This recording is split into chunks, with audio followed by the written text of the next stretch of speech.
What you are about to see represents a revolution in the future learning and teaching dynamic within the Simi Valley School District. You may have heard of the AI web service known as ChatGPT. It's the artificial intelligence engine that can write essays and solve complex math equations very fast. What Simi Valley parents may not know, however, is just how sophisticated and game-changing these programs really are. If you have school-age children, you need to see this.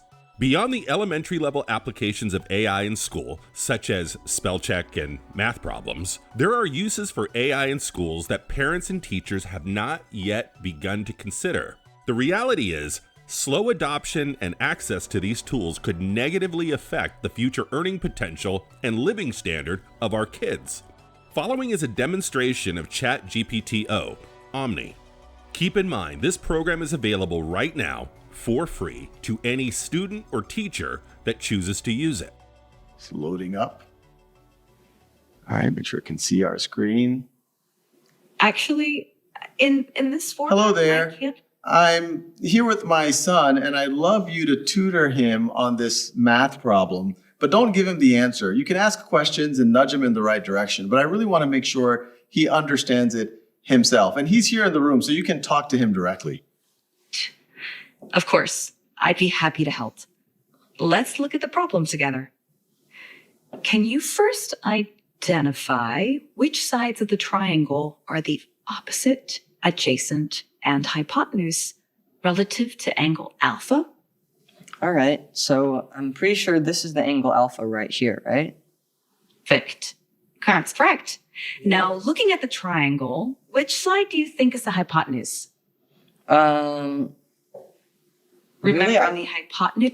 I'm not totally sure. I think it might be this one, but I really am not sure. This side AC.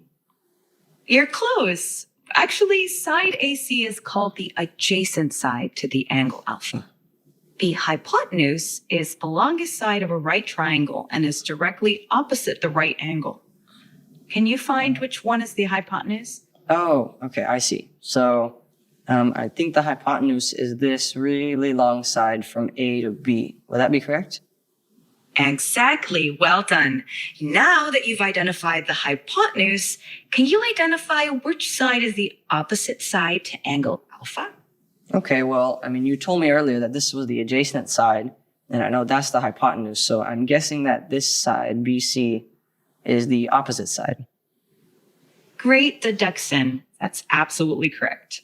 Now that you've identified all the sides relative to angle alpha, do you remember the formula for finding the sine of an angle in a right triangle? Yeah, I know that the sine is equal to the opposite over the hypotenuse. Perfect. That's absolutely right. Now, can you apply that formula to find side alpha in the triangle using the lengths of the sides that we've identified? Okay, so, I mean, you told me that 7, this side BC, is the opposite side. And then you said that the hypotenuse is the longest side, so that would be this side AB, which is 25. So would the answer be 7 over 25? Excellent work. That's correct. Sine alpha equals 7 over 25. You did a great job identifying the sides and using the sine formula.